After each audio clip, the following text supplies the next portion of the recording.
dan kwayar gyada ta fi bawo kun yadda aiko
Fatima, ta kan begen kina bin duma har bai toci na ke na kima a babu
mafi arziki wanda shi ka fara kan arziki abin shi a so shi ne arziki.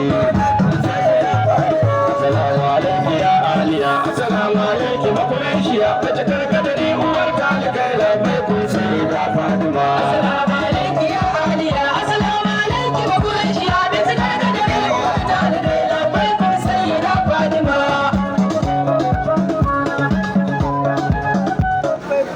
Allah ya saka.